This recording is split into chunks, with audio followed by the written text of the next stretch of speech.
To be honest, I am someone whose heart is often shaken by money. Like many of you, I've spent restless nights staring at numbers, feeling the weight of a world that demands we build ever higher walls of security. I felt breathless, as if I were running a race with no finish line. That is why I turned to the past. I began to trace a century in the lives of families who built the most formidable fortresses of wealth in history. And a strange thing happened. As I looked at their greatest triumphs and their inevitable falls, I felt a peculiar sense of peace.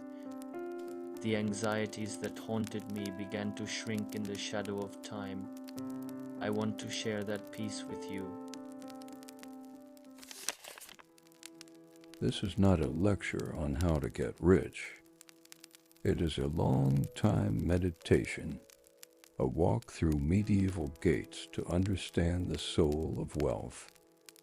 Let us set down our burdens for a moment and look behind the stone walls. Imagine a family so wealthy that they didn't just live under a king. They chose the king. In the 16th century, the Fugger family controlled nearly 10% of Europe's entire GDP. To put that in perspective, they were wealthier than the tech giants of today combined. They held the keys to the Vatican's vaults and the empires of the Habsburgs. But here is the mystery. Within 100 years, that immense power vanished. The gold remained, but the spirit that commanded it withered away. We often study how to accumulate wealth, but we rarely study how to survive it. Why do the walls we build to protect us often become the prisons that consume us? You might wonder, what does a medieval dynasty have to do with my life? The stone walls may have crumbled, but the walls we build today are just as real. We build them with our careers, our investments, and our reputations. We call it security, but we often feel more isolated than ever. In this chronicle, we will witness 3 generations. The first who turned scarcity into a weapon, the second who turned information into an empire, and the third who turned luxury into an ending. By watching their 100-year journey, you will see your own reflection in the gold. You will realize that while money fluctuates, the human heart remains the same. Now, take a deep breath. The gates of Augsburg are opening. Let us meet the man who started it all. Jakob Fugger. The story of the greatest fortune in history does not begin with a mountain of gold. It begins with the humble sound of wood striking wood. In the late 15th century, the city of Augsburg was a hive of ambition, but for the Fugger family, life was measured in inches of linen. Young Jakob Fugger spent his childhood in the shadow of the loom. His grandfather was a simple weaver who had moved from the countryside to the city, seeking the protection of the stone walls. In those days, a weaver was a man who lived between the threads of survival and exhaustion. Philconomy tells us that the strongest drive for wealth isn't greed. It is the memory of cold feet and empty bellies. Jakob watched his elders. He saw their backs bend and their eyesight dim as they worked through the night to pay the city's hearth tax. He realized early on that while his family produced the cloth that kept the world warm, they themselves were shivering in the drafts of their own cellar. The loom was a metaphor for his life, a repetitive, predictable cycle that kept you alive but never let you fly. To the young Jakob, the clack-she thud of the loom wasn't music. It was a heartbeat that was slowly fading away. He knew that if he stayed behind the thread, the walls of the city would always feel like a cage, not a fortress. Augsburg was a city defined by its edges. If you were inside the wall, you were a citizen. You had rights, you had a guild, and you had a future. If you were outside, you were nothing but a traveler in the mud. For the Fuggers, they were in, but they were not of. They were at the bottom of the urban hierarchy. Jakob used to stand by the city gates and watch the merchant caravans arrive from Venice and the Levant. They brought pepper, silk, and stories of silver mines in the Alps. These men didn't have stained fingers from dye or calloused palms from the loom. They had ink on their fingers and ledgers in their bags. This is the first lesson of the 100-year chronicle.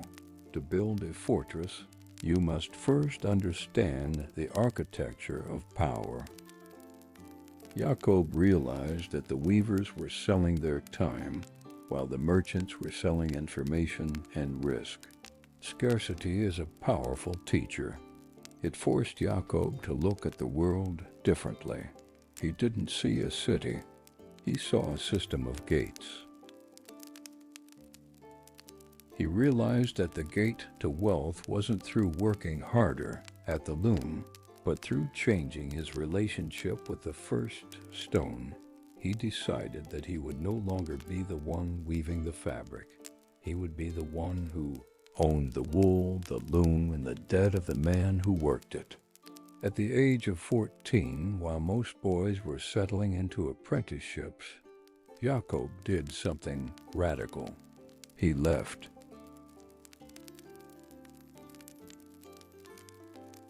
He traveled south across the freezing passes of the Alps to Venice, the pulsing heart of global capitalism.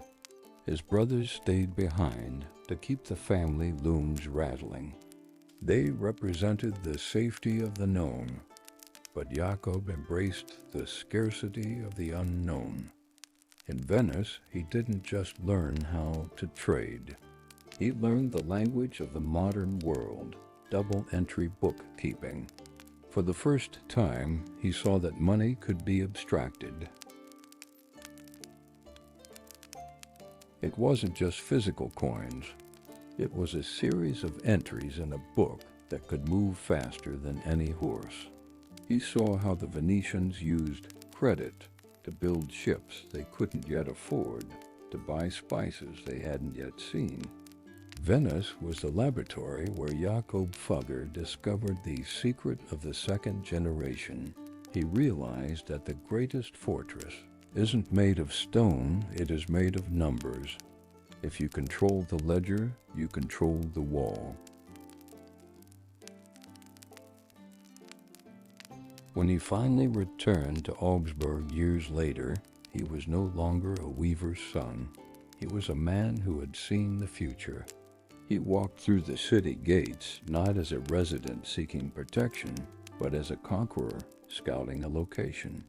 He brought back no gold, only a small, leather-bound book filled with numbers. But that book was the blueprint for a wall that would eventually overshadow the palaces of emperors.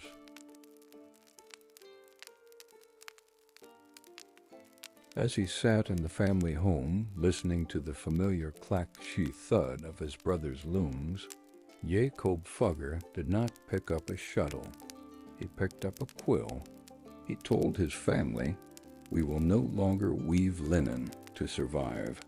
We will weave a web of credit to rule." He began to use the family's small savings not to buy more thread, but to buy influence. He looked for people who were desperate, not the poor, but the powerful who were poor. He looked for archdukes who had land but no cash. He looked for bishops who had titles but no silver. This was the birth of the Fugger dynasty. It was born from the marriage of peasant-like frugality and merchant-like coldness. He understood that the man who can endure the most discomfort while holding the most capital is the man who eventually owns the city. The first stone was laid. It wasn't a stone of pride. It was a stone of survival, hardened by years of watching his father's back break over a wooden loom. Jakob Fugger was ready to build, and the world was about to find out just how high his walls could go. By the late 1480s, Jakob Fugger had realized a truth that would define the next 500 years of capitalism. Real power does not lie in possessing gold, but in controlling the flow of its creation. While the established elite of Augsburg sat on their inherited lands, Jakob looked toward the mountains, specifically the silver mines of Tyrol. At the time, mining was a chaotic, high-risk gamble. It required immense capital up front for drainage and timbering, with no guarantee of striking a vein. Most bankers stayed away, but Jakob saw an opportunity in the desperation of others. The Archduke of Tyrol, Sigismund, was a man of extravagant tastes and constant debt. He owned the land, but he couldn't afford to dig. Jakob stepped in with a proposition that was unheard of. He didn't just lend the Archduke money. He provided a lifeline in exchange for the rights to every ounce of silver pulled from the earth. This is the Philconomy of the pivot point.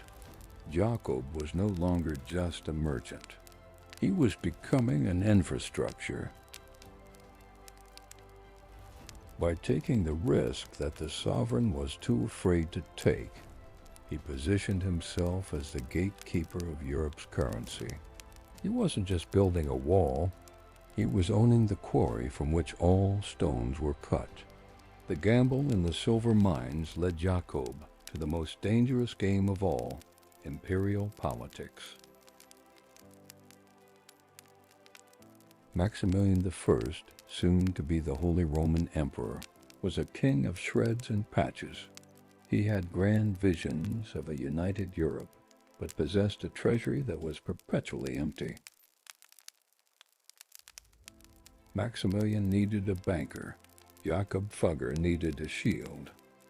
The relationship between the emperor and the banker was not one of master and servant. It was a cold, calculated symbiosis. Jakob provided the funds for Maximilian's wars, his mercenaries, and even his coronation. In return, Jakob received monopolies on copper, on silver, and on the right to collect taxes in the emperor's name. Observe the moral weight of this wealth. To build his fortress, Jakob had to tie his fate to the survival of an empire. If Maximilian fell, Jakob would lose everything. This is the moment when wealth transcends mere comfort and becomes a burden of systemic risk. Jakob was no longer sleeping soundly. He was now the silent architect of European war and peace. Every golden coin in his vault was now stained with the sweat of the miner and the blood of the mercenary. But Jakob's most controversial brick was laid in the halls of the Vatican. Pope Leo X wanted to build the greatest church in Christendom, St. Peter's Basilica. To fund it, the church began the aggressive sale of indulgences remissions for sins. Jakob Fugger was a man who made the logistics possible. He was the middleman. When a peasant in a German village dropped a coin into the indulgence box to save a soul from purgatory, that coin traveled through the Fugger network. Jacob took a significant cut of every soul saved to pay off the debts of the local archbishops. This is the complexity of the wall. Jacob had reached a level of wealth where he was managing the finances of God and Caesar simultaneously. But this came with a hidden cost. By commodifying faith, Jacob was inadvertently sowing the seeds of the Reformation. His quest for a secure fortress was creating a storm that would eventually tear Europe apart. Philconomy asks us, when does a wall become so heavy that the ground beneath it begins to crack? Jacob was becoming so essential to the world's power structures that he could no longer step away from them. He was a prisoner of his own monopoly. By 1511, Jacob Fugger had achieved what no man before him had, a pan-European monopoly on copper. Copper was the lithium of the 16th century. It was used for cannons, for bronze statues, and for the coins of everyday life. From his small office in Augsburg, he controlled the prices in London, Lisbon, and Krakow. He had built a fortress of scale. He knew that if he controlled the supply, the world would have to come to him. But look closely at his lifestyle during this time. He did not build a palace of marble and gold. He built the Fuggers, the world's first social housing complex for the poor of Augsburg. Why? Some say it was piety. Others say it was a calculated move to keep the city's anger at bay. This is the final lesson of the first generation's peak. The man who owns the world's silver still fears the man who owns nothing. Jacob's fortress was now so large that he had to build many fortresses for the poor, just to ensure they wouldn't burn his own gates down. He was learning that wealth is not just about accumulation. It is about the constant, exhausting management of envy and instability. The weaver's son was now the world's creditor. He had reached the summit. But as the sun set over the city walls of Augsburg, a new question emerged. Who would inherit this weight? By the year 1525, Jacob Fugger had become a ghost within his own empire. He was the rich, a title that was both a crown and a curse. He had reached the summit of the 100-year cycle's first act. But at the summit, the air is thin and the wind is cold. In the world of Philconomy, we often focus on the gain, but we forget the grit. Jacob's life was an exercise in extreme psychological endurance. He had spent 50 years building a wall of gold, only to find that he had to stand guard over it every single hour of every single day. He did not feast, he calculated. He did not travel for pleasure, he traveled to audit. His contemporaries described him as a man of iron and ink. He had no hobby other than the maintenance of his monopoly. He had become the very system he created. The weaver's son, who once looked at the city gates with longing, now looked at them with a heavy sense of responsibility. He was no longer a person, he was a trust. He was the guarantor of the Holy Roman Empire's debt. If he wavered, Europe's economy would shatter. Observe the cost of the first generation. To build a fortress that lasts 100 years, the architect must often sacrifice their own humanity to become a pillar. As Jacob aged, the silence in his grand residence in Augsburg grew louder. He had no direct heirs, no children to inherit the weight of his name. This is one of the most poignant ironies of the Fugger Chronicle. He had built a dynasty, but he had no one of his own blood to hand the keys to. He was forced to look to his nephews, particularly Anton Fugger. But as he mentored the next generation, Jakob realized a terrifying truth. You can inherit gold, but you cannot inherit hunger. Anton had grown up in the shadow of the wall Jakob had built. He knew the comfort of the palace, but he had never heard the groaning of the city gates at dawn. Jakob became obsessed with the Fuggers, his social housing project. He spent his final days walking among the poor he housed. Why? Perhaps because in their simplicity, he saw a reflection of the weaver's son he used to be. Or perhaps because he knew that the only way to protect his fortress after he was gone was to pay for the prayers of the people. To this day, the residents of the Fuggers must pray daily for the soul of Jakob Fugger.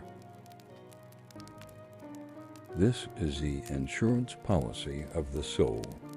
Jakob understood that once the builder is gone, the wall is only as strong as the community's willingness to let it stand. He was buying a legacy with the one thing he had in abundance: money, to compensate for the one thing he lacked: time.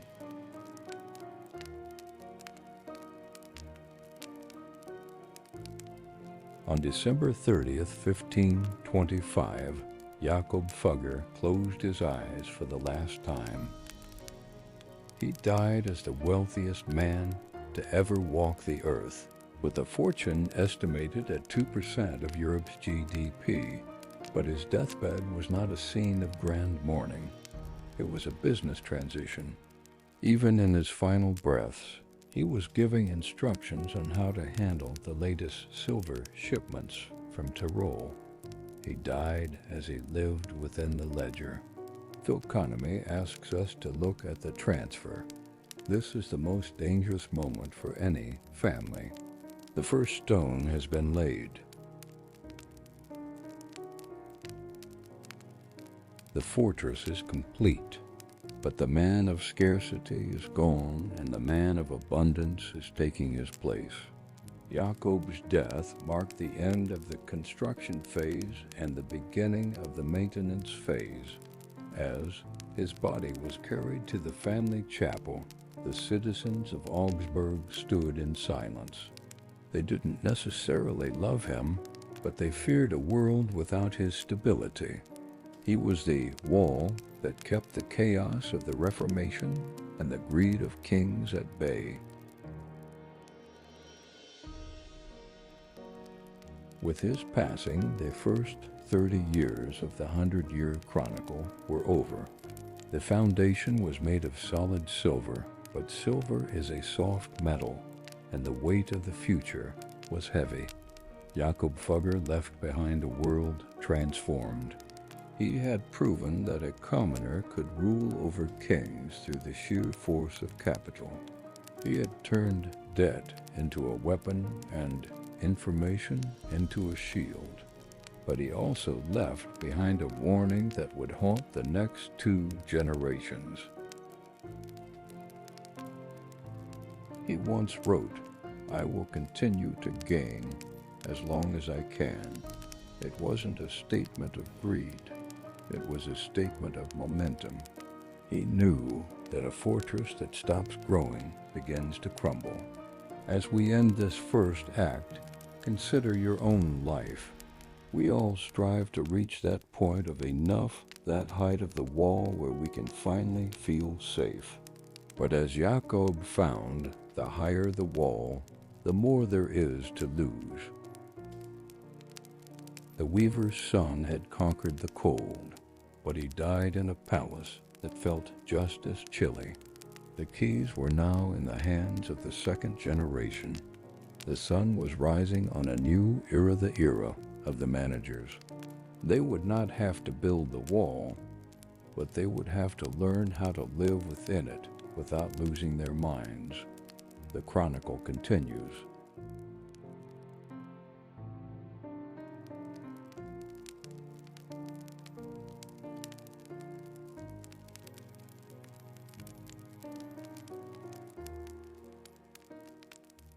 We have just witnessed the rise and fall of Jakob Fuggers' physical body, but his financial soul is still very much alive in the world of 2026. Before we move to the next generation, we must pause. We must ask, what was the invisible logic that built such a fortress? In the world of finance, we call this the construction phase. Most people view wealth as a destination, a place where you finally stop working.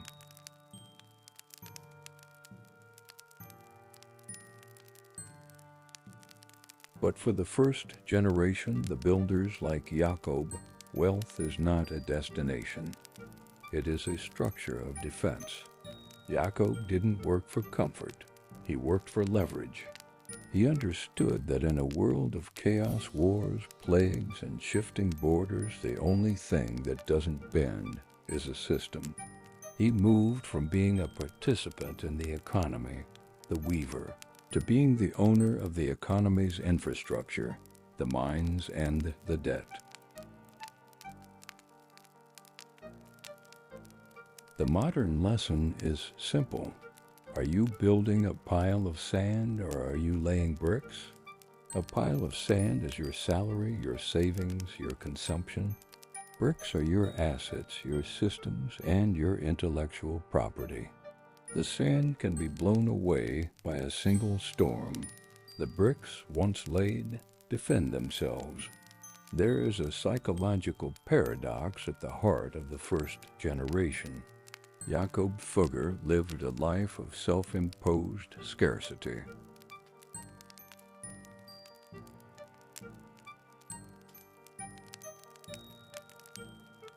Even when he possessed enough gold to buy entire kingdoms, he lived with the discipline of the weaver's son. Why? Because discipline is the mortar that holds the wall together. In our modern world, we are conditioned for instant abundance. When we make a little money, we immediately raise our standard of living. We buy a bigger car, a better phone, a taller fence. But Jakob did the opposite. He kept his standard of living low so that his financial wall could grow high. The danger of wealth is lifestyle creep. When your expenses grow as fast as your income, your wall never actually gets taller. It just gets wider and harder to maintain. Jakob Fugger's greatness lay in his ability to endure the gold. He didn't let the money change his habits. He used his habits to command the money. He knew that the moment he started acting like a king, he would become as vulnerable as a king.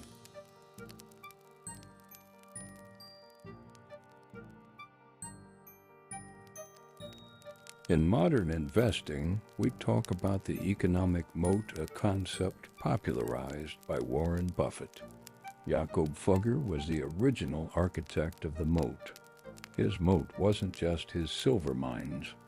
It was information and essentiality. He made himself so vital to the Holy Roman Empire that the empire could not afford to let him fail. This is the ultimate fortress, becoming the person the system cannot survive without.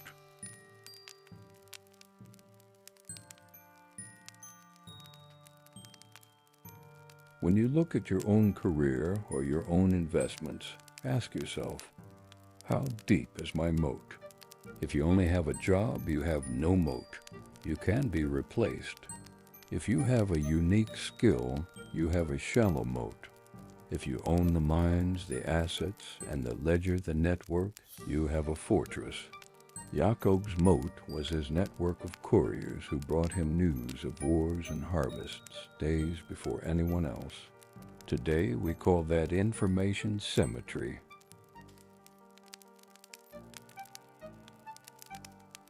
He didn't gamble. He calculated based on what he knew that others didn't. But every fortress has a shadow, and the shadow of the first generation is isolation. As we move into the next act of our chronicle, we must realize that Jakob Fuggers' wall protected his money, but it also cut him off from humanity. He died without children, surrounded by ledgers instead of loved ones. This is the price of the first stone. To build something that lasts 100 years, you often have to be cold. You have to be the man of iron. But as we will see in the coming chapters, a family cannot live on iron alone. A fortress that is too cold eventually becomes a tomb. As you build your own financial security, what are you willing to sacrifice? And more importantly, what are you unwilling to lose? Jakob Fugger laid the foundation. It was made of silver and grit. But now the sun is setting on the era of the builder. The era of the manager is about to begin. Take a breath. Reflect on your own fortress. In the next section, we travel forward in time to meet a family that took Jakob's blueprint and turned it into a global web. We are going to meet the house of Rothschild.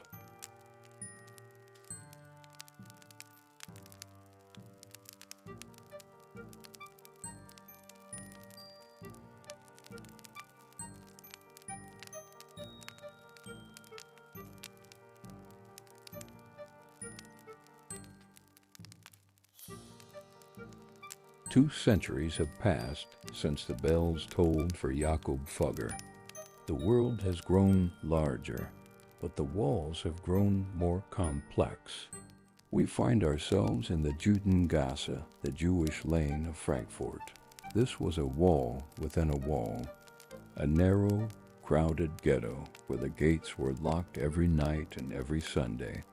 Among these shadows lived a man named Meyer Amschel Rothschild. He lived in a house called the Green Shield. It was only 12 feet wide. In this cramped space, where thousands were forced to exist in a few hundred meters, the second great fortress of our chronicle began to rise. If Jakob Fugger's story was about conquering scarcity through physical minds, Meyer Amschel's story is about conquering isolation through the power of the mind. He sat in his small shop, surrounded by ancient coins and medals, and he realized a profound truth. The stone walls of the ghetto were meant to keep him in, but they could not stop the movement of an idea. In the eyes of the nobility, he was just a peddler of curiosities. But Meyer was a master of the invisible ledger. He knew that while kings were proud of their land, they were always desperate for liquid cash. He spent his days learning the intricate values of different currencies, the florins, the thalers, the ducats. He became an architect of exchange. He understood that wealth was not a stagnant pile of silver, but a flowing river. And if he could position himself at the narrowest point of that river, he would become the master of the flow. Meyer Amschel had something Jakob Fugger never had: 5 sons: Amschel, Solomon, Nathan, Carl, and James. He looked at them and saw 5 pillars. He taught them that the family was the only true fortress.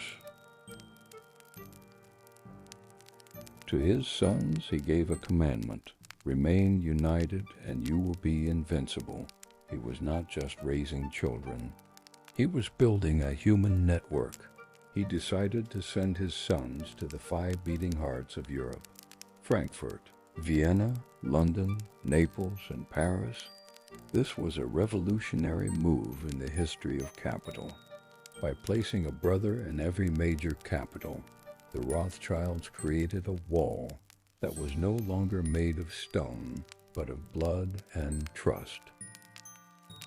They were the first to understand that the speed of information was more valuable than the weight of gold. While other bankers waited for official couriers to bring news of war or peace, the Rothschild brothers had their own private network of fast horses and hidden ships. They were the masters of the hidden ledger. They knew that if a brother in London knew what a brother in Paris was doing, they could move money across borders like ghosts, bypassing the physical, the city walls and the customs houses that slowed everyone else down. Think about the discipline this required. These 5 brothers lived in constant communication, writing to each other in a private code. They didn't trust the kings they lent to, and they didn't trust the governments they served. They only trusted the Green Shield. They were building a fortress of information symmetry. In a world of chaos, their unity was their ultimate competitive advantage. The ultimate test of this fortress came in 1815, during the Napoleonic Wars. The world was on fire. Napoleon had returned, and the fate of Europe hung in the balance at a place called Waterloo.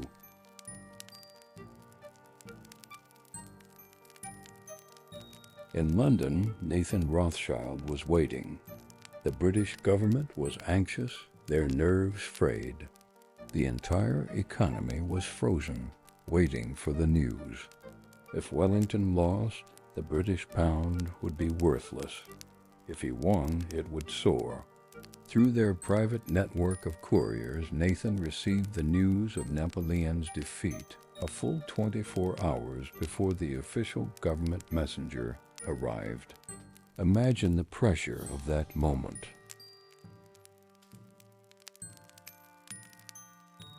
He held the fate of the British Empire in his pocket. He stood on the floor of the stock exchange, leaning against his usual pillar. He didn't tell a soul. He simply began to sell. Seeing the great Nathan Rothschild selling, the market panicked. Wellington has lost, the rumors flew. Everyone sold their consols, their government bonds. The price plummeted.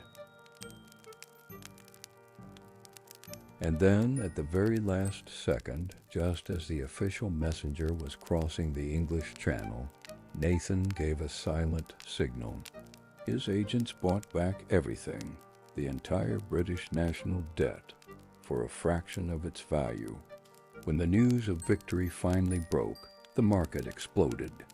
In a single day, the Rothschild family had become the creditors of the British Empire. They had not fired a single cannon, yet they had conquered the world's greatest superpower.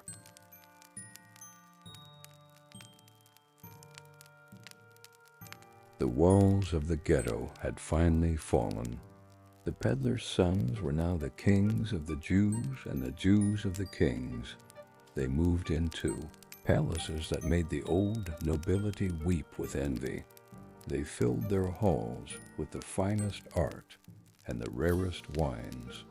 But as they stepped out of the shadows and into the light, they brought the philosophy of the ghetto with them.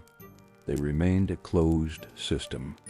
They married within the family to keep the capital from leaking out.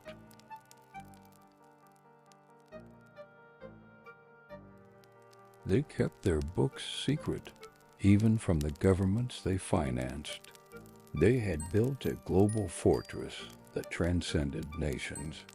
They were the first to realize that in the modern world, the most secure is not the one you can see, but the one you can't. They were the masters of the invisible wall. As the sun set on the second generation of the Rothschilds, they stood at the pinnacle of human history. They had turned information into an empire.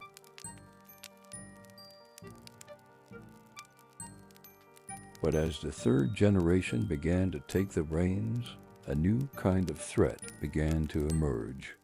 It wasn't a threat from the outside, not a king or a rival banker. It was a threat from within the palace walls.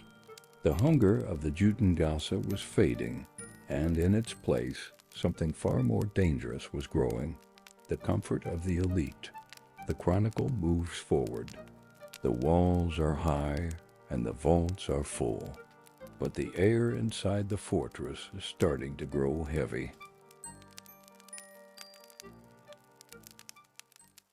By the mid-1800s, the House of Rothschild had achieved a feat that would have baffled Jakob Fugger. They had built a fortress that didn't exist in any single geographic location. There, their wall was a global web of credit and intelligence. While Fugger's power was tied to the physical silver in the ground, the Rothschilds' power was tied to the movement of paper. They were the first true masters of the invisible ledger. At this stage of the chronicle, we see the shift from the construction of wealth to the total dominance of a system. The five brothers were no longer just bankers. They were the central nervous system of European geopolitics. If a king wanted to go to war, he had to check the Rothschilds' ledgers first. Not because they held a crown, but because they held the only thing that made a crown heavy: the ability to move vast sums of capital across borders in an instant. Observe the architecture of privacy they maintained. Even as they became the most famous family in the world, their true operations remained in the shadows. They perfected the art of the private courier and the encrypted letter. In a time when a letter from Paris to London could be intercepted by spies, the Rothschilds used a complex Hebrew-based code that only the brothers could decipher. This was their digital encryption before the digital age. They understood that in the world of high finance, the person who knows the truth even 5 minutes before the rest of the world owns the world. This era marked the birth of sovereign debt as a weapon of peace. The Rothschilds realized that by lending to every side of a conflict, they could essentially dictate the terms of history. They weren't interested in who won the war. They were interested in who would pay the interest on the recovery. This is the cold logic of the second generation. They had moved beyond the hunger of their father, Meyer Amschel. They were now the managers of equilibrium. They used their wealth to prevent large-scale revolutions, not out of a love for kings, but because revolution is bad for the ledger. Stability was their product. They built a wall of gold around the status quo of Europe. However, look at the toll this took on the family. To maintain this invisible wall, the brothers had to live in a state of constant, exhausting vigilance. They were no longer individuals. They were nodes in a machine. Every letter sent was a calculated move in a chess game that spanned a continent. They were the prisoners of their own network. The Green Shield was no longer just a house in Frankfurt. It was a psychological boundary. They rarely trusted anyone outside the bloodline. This extreme insularity kept the capital from leaking out, but it also started to create a strange, stagnant air within the family. The Rothschilds' invisible ledger was the precursor to the modern financial world. They invented the concept of the international bond market. They showed that you could control a country's future without ever setting foot on its soil. simply by controlling its credit rating. This was the ultimate evolution of the fortress. It is no longer a physical place you can attack with cannons. How do you siege an idea?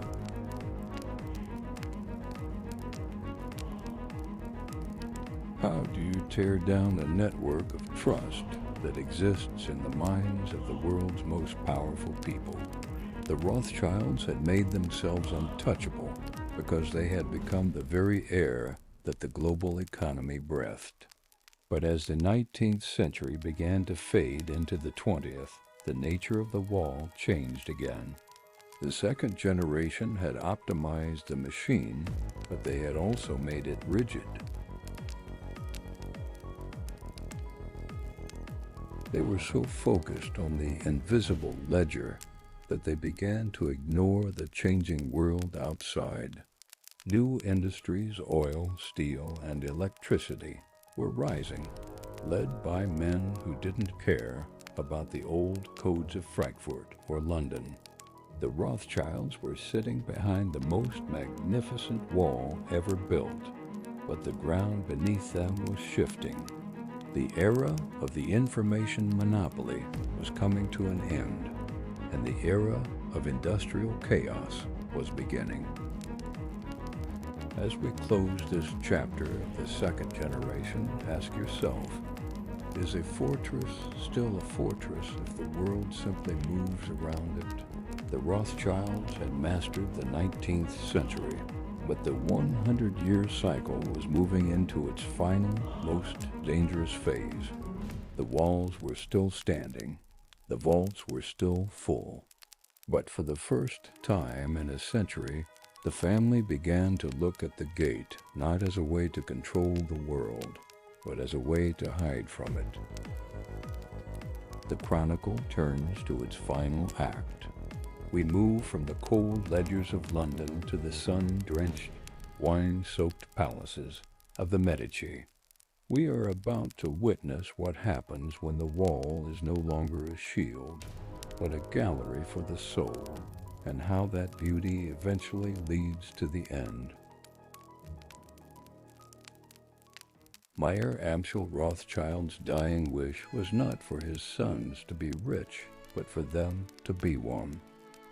He understood that the greatest threat to a 100-year legacy isn't the tax collector or the rival banker, it is the erosion of unity. The 5 pillars, Amschel in Frankfurt, Salomon in Vienna, Nathan in London, Carl in Naples, and James in Paris, became the most successful human network in history. But as the 19th century reached its midpoint, the weight of those pillars began to press down on the individuals who stood beneath them. This was the human cost of the fortress. To keep the capital unified, the Rothschilds lived under a strict family constitution. No son could act without the consensus of the others. Every major profit was shared. Every loss was felt by all. On the surface, this created a wall that was impenetrable to outsiders. But inside, it meant that no brother was truly free. They were bound by a blood ledger. Their marriages, their travels, and even their personal loyalties were dictated by the preservation of the Green Shield. Observe the psychological architecture here. When you build a fortress out of a family, you turn your dinner table into a boardroom. The intimacy of brotherhood was replaced by the cold efficiency of a partnership.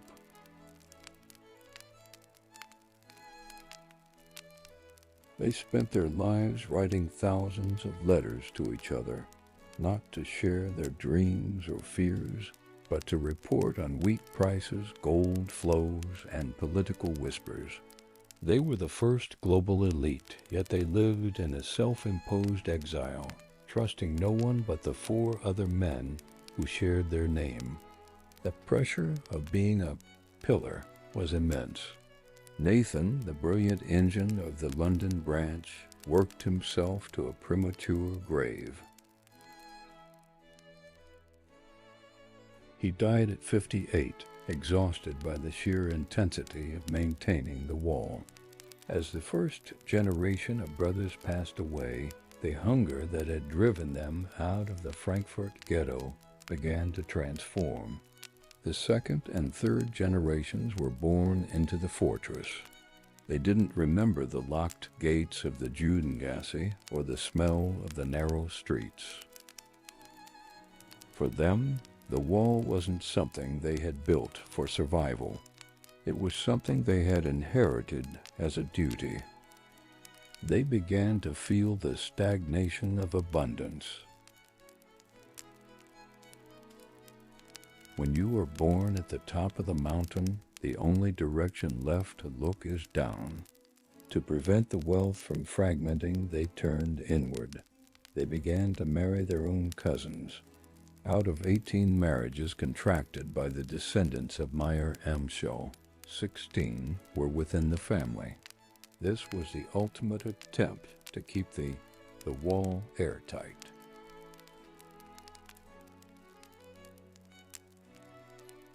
They wanted to ensure that not a single brick of their fortune would ever fall into the hands of an outsider. But in doing so, they created a genetic and social isolation.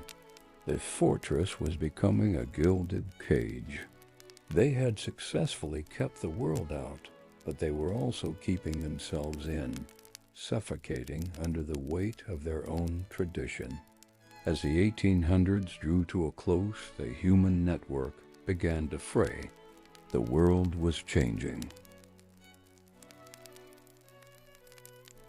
The Industrial Revolution was creating new types of wealth that didn't rely on the old family networks.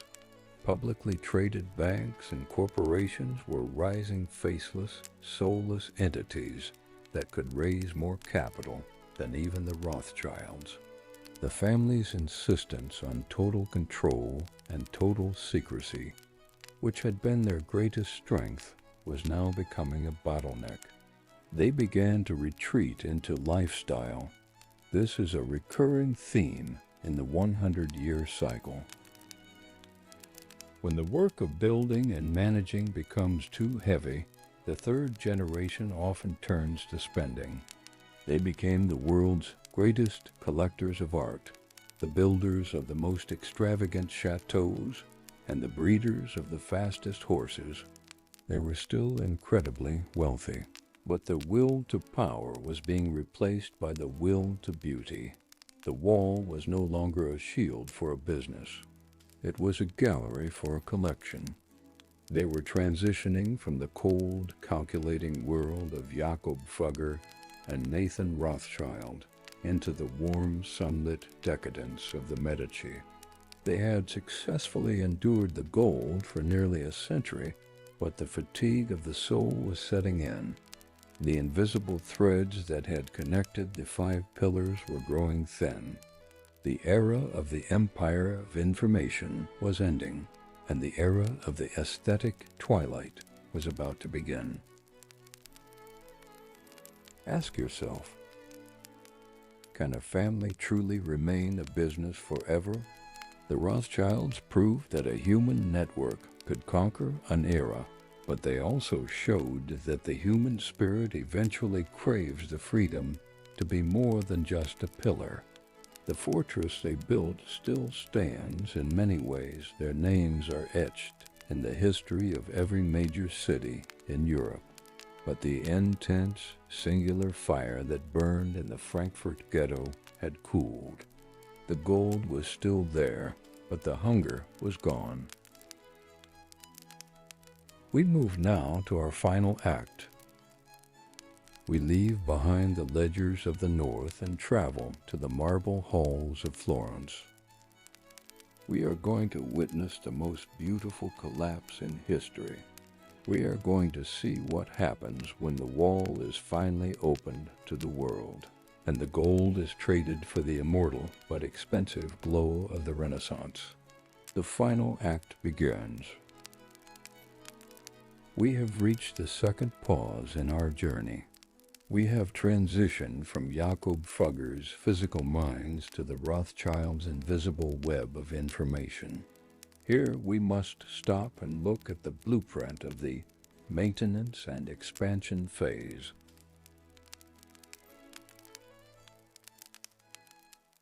In the modern world of 2026, we often hear the word networking, but the Rothschilds didn't just network. They built a high-trust system. In an era where it took weeks for a letter to cross Europe, trust was the only currency that didn't devalue. They reduced the cost of doing business by ensuring that every node in their system, every brother, shared the exact same goal and the exact same blood. The modern lesson: your fortress is only as strong as the people you trust to guard the gates. In our digital age, information is everywhere, but trusted information is rarer than ever. The Rothschilds' moat wasn't the information itself, it was the exclusivity of that information. They knew what the world didn't, and they knew it first. Are you building a network that is wide and shallow, or one that is narrow and deep? In the 100-year cycle, width gives you fame, but depth gives you survival. The Rothschilds survived because they were a closed loop. But as we saw, that same depth eventually became a grave. The Rothschilds were the grandfathers of the network effect.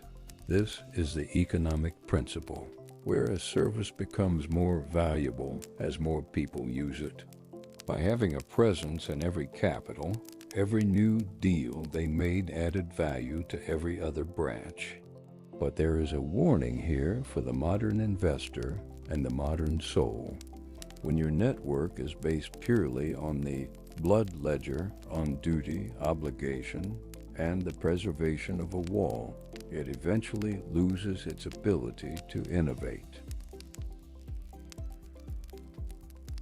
Jakob Fuggers' wealth was built on grit. The Rothschilds' wealth was built on trust. However, as we move into the final act of our chronicle, we will see a third kind of wealth. It is the most seductive and the most dangerous of all. Wealth built on image. The question for you, as you build your own career or business, are you building it to last, or are you building it to look beautiful? The Rothschilds spent a century trying to do both, but even they eventually found that the weight of the image began to crush the ledger. Take a moment. Look at the pillars in your own life. Who are the people in your network? Are they there to help you build the wall, or are they only there to enjoy the view from the top? We are leaving the cold, efficient north. We are traveling to Florence. We are about to witness the sunset of the Renaissance and the final, most glorious chapter of our 100-year cycle. We are going to meet the Medici, the family that bought immortality but lost their wall in the process. The final act of the chronicle begins now. We have traveled through the iron grit of the Fuggers and the invisible webs of the Rothschilds. Now the 100-year chronicle brings us to the most seductive stage of wealth, the aesthetic peak. We arrive in Florence, the heart of the Renaissance, where the house of Medici has turned the cold business of banking into a divine art form. By the time of Lorenzo the Magnificent, the third generation of the Medici, the nature of the fortress had changed completely. For Jakob Fugger, the wall was a shield against poverty. For the Rothschilds, it was a network for power. But for Lorenzo, the wall was a frame for a masterpiece. He didn't just want to be rich, he wanted to be immortal. This is the moment of the great transition. In the world of finance, we call this the shift from asset accumulation to cultural consumption. The Medici had reached a level of abundance where money itself began to feel vulgar. To prove their ultimate superiority, they decided to trade their gold for something that could never be devalued, the soul of humanity. They funded Michelangelo, Botticelli, and Da Vinci. They turned the city of Florence into their private gallery. But look closely at the ledgers behind the paintings. As the marble statues rose toward the heavens, the foundations of the Medici Bank were beginning to sink into the mud. Lorenzo was a poet, a philosopher, and a prince, but he was not a banker. He had forgotten the smell of the loom and the ink of the counting house. He was living in a dream built on the hard work of his ancestors, unaware that the dream was becoming more expensive than the reality could support. Lorenzo's grandfather, Cosimo, had built the fortress with ruthless efficiency. He knew that a banker must be feared as much as he is respected, but Lorenzo wanted to be loved. He spent the family's capital not on silver mines or information networks, but on festivals, tournaments, and the patronage of genius. This is the trap of the third generation. When you are born inside the wall, you take the wall for granted. You begin to believe that the wealth is a natural law, like gravity or the rising sun. Lorenzo allowed the family's bank branches in London, Bruges, and Lyons to fall into disarray. Managers were embezzling. Loans to kings were going unpaid, and the liquid cash was drying up. Yet, to the outside world, the Medici looked more powerful than ever. This is the illusion of the peak. Often, a family looks its most magnificent right before it collapses. The festivals grew more lavish as the debt grew more dangerous. Lorenzo was using the city's public funds to cover the bank's private losses, blurring the line between his own pocket and the state treasury. The wall was still standing, but it was now made of hollow plaster painted to look like solid marble. Ask yourself, what happens to a fortress when the architect becomes a dreamer? The Medici were no longer managing risk. They were managing a legend. They had traded their grit for glory, and while glory lasts forever in history books, it does not pay the mercenaries at the gate or the clerks in the counting house. The philosophy of the Medici had become one of divine consumption. They believed that by surrounding themselves with beauty, they were closer to God. But in the cold light of the Philconomy, they were simply experiencing the law of diminishing returns. No matter how many statues they carved or how many chapels they built, it was never enough to fill the void left by the loss of their original purpose. The bank, once the engine of European commerce, was becoming a liability. The Medici were now the managers of a museum. They were protecting a legacy rather than creating value. This is the final stage of the 100-year cycle, when the family becomes so obsessed with their image that they lose the ability to survive a crisis. When Lorenzo died in 1492, he left behind a city that was the envy of the world and a bank that was a hollow shell. He had achieved immortality, but he had sacrificed the security of his descendants. Within 2 years of his death, the Medici were driven out of Florence, their palaces looted, and their ledgers burned. The lesson of the golden sunset is a heavy one. Beauty is immortal, but the wealth required to sustain it is fragile. The Medici proved that you can buy a place in history, but you might have to pay for it with the future of your children. We are entering the final twilight of our chronicle. The gold has been spent, the statues have been carved, and the gate is swinging open. We are about to see the end of the 100-year journey. Are you building a fortress to protect your life, or are you building a monument to be remembered? Lorenzo chosen the monument, and as the sun set over the Arno River, the era of the Medici as bankers was over. The era of the Medici as ghosts had begun. The final descent is next. The fall of a great house rarely happens with a sudden explosion. It is a slow, quiet rot that begins at the very center of the fortress. In this stage of our chronicle, we witness the psychology of decay.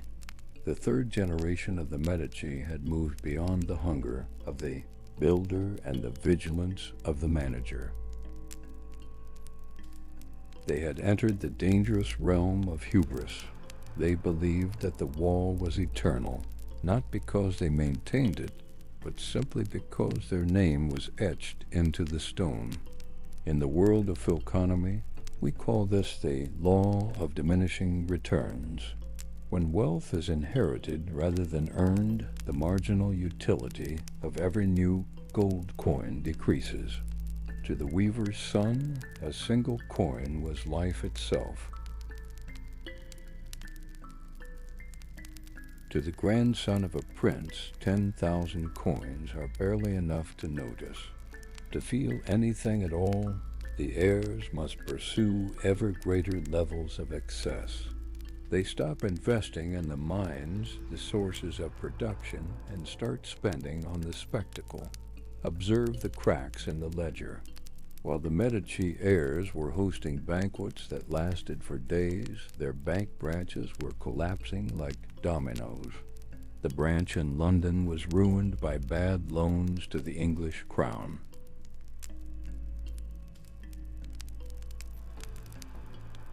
The branch in Bruges was gutted by internal theft.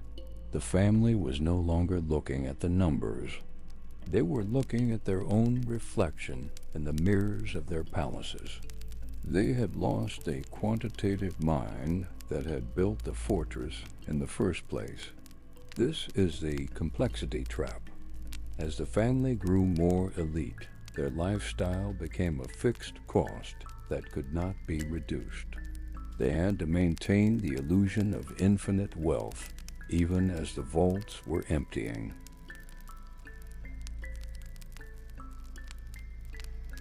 They were trapped by their own prestige. To admit they were struggling would be to invite their creditors to tear down the gates. So they did what many failing empires do. They doubled down on the lie.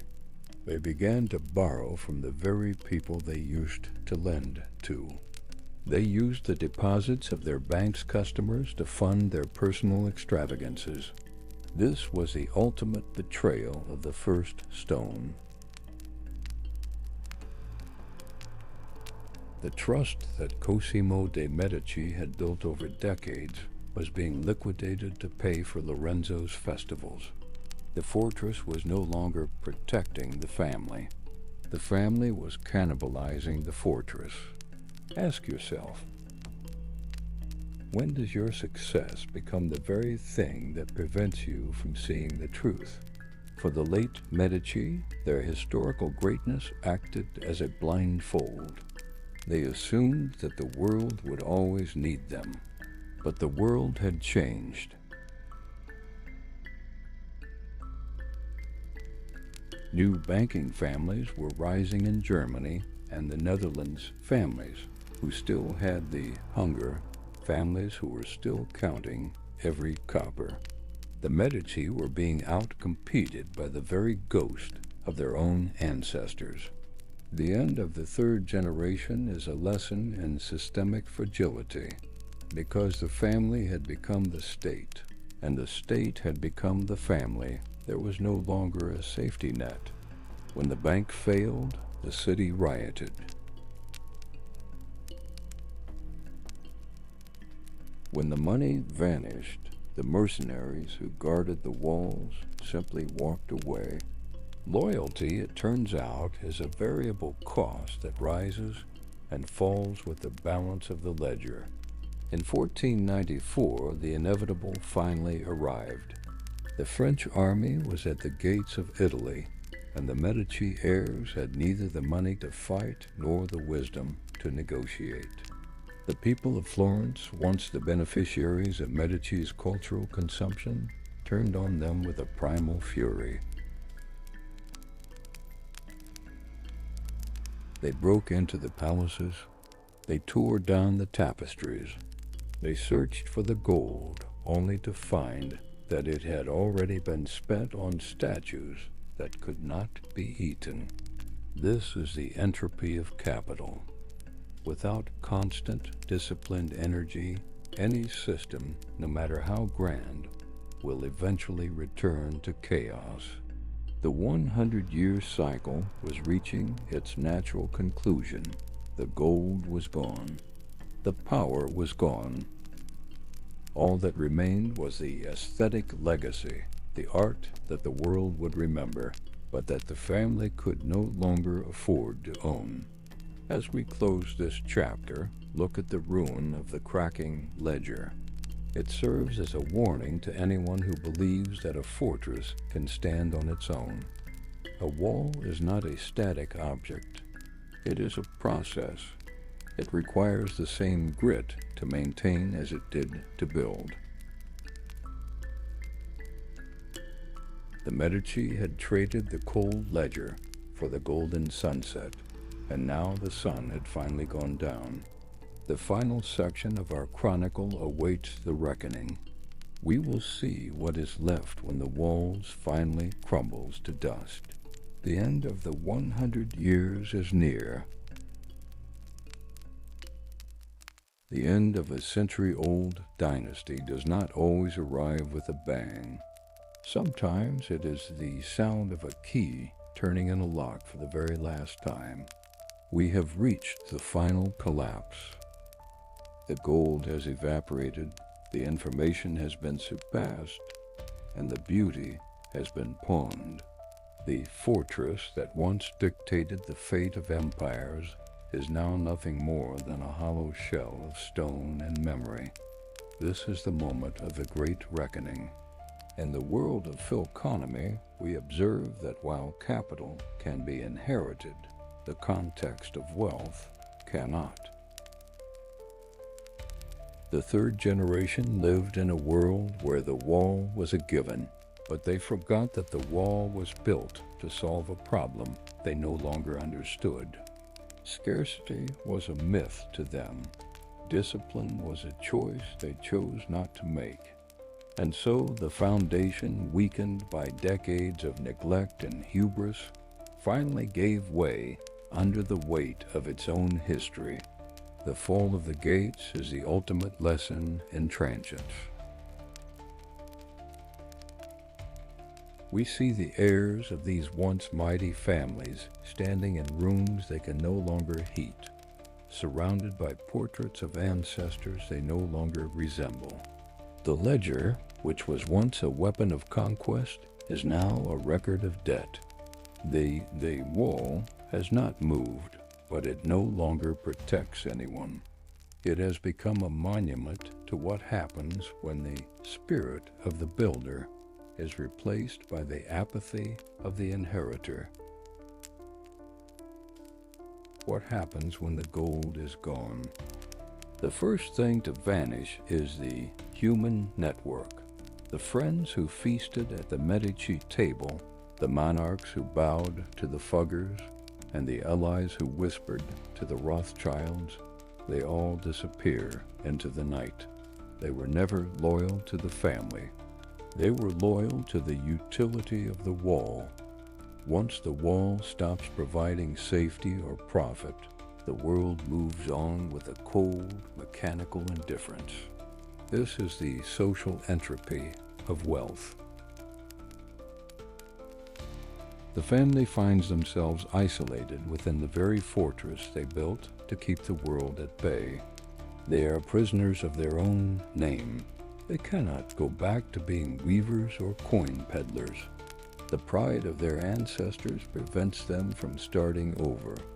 They are trapped in a gilded limbo, clinging to the fragments of a past that the rest of the world has already forgotten. Ask yourself, if everything you owned was taken away tomorrow, what would be left of you?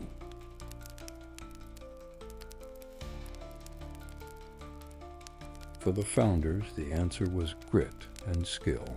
But for the final generation, the answer is often silence. They had become so identified with their wall that without it, they had no identity at all. They were the ghosts of a ledger that had been closed forever. But look closely. Even in the wreckage, something remains. The gold is gone, but the infrastructure of civilization remains. The silver mines Jakob Fugger developed laid the groundwork for modern industry.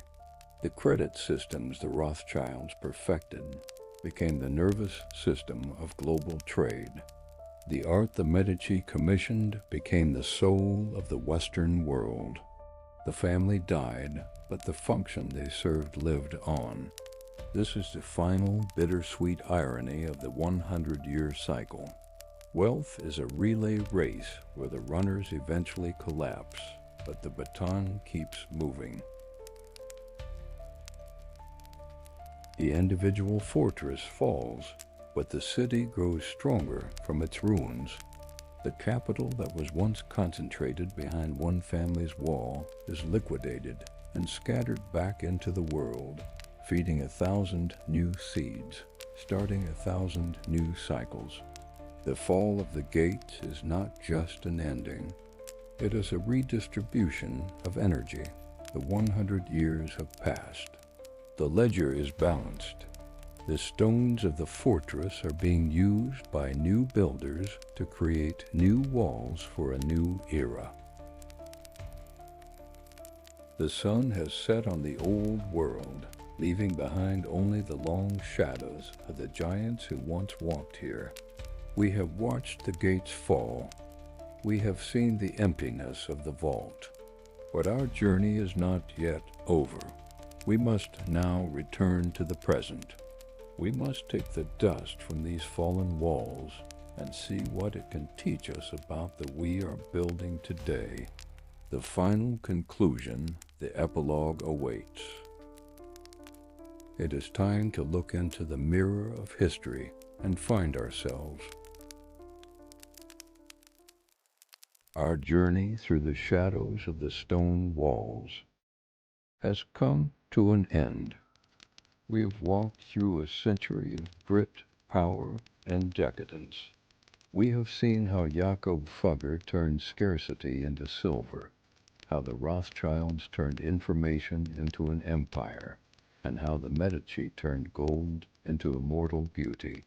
But as we stand here in the present, looking back at the dust of their fallen gates, we must ask the final question. What was it all for? Throughout this chronicle, we have seen that a fortress is never just a building. It is a state of mind. We build our own walls today, our savings accounts, our property deeds, our professional titles, thinking they will protect us from the cold winds of uncertainty. But the 100-year lesson is this. Wealth is not a shield that protects you from life. It is a weight that you must learn to carry. If you build your wall only to hide from the world, it will eventually become your tomb. But if you build it as a foundation for something greater than yourself, it becomes a bridge to the future. Recall the weaver's son. His wall was built on the discipline of the loom. Recall the brothers of the ghetto. Their wall was built on the bond of blood. Recall the Prince of Florence. His wall was built on the love of the sublime. Each of them succeeded when they had a purpose that transcended the gold itself.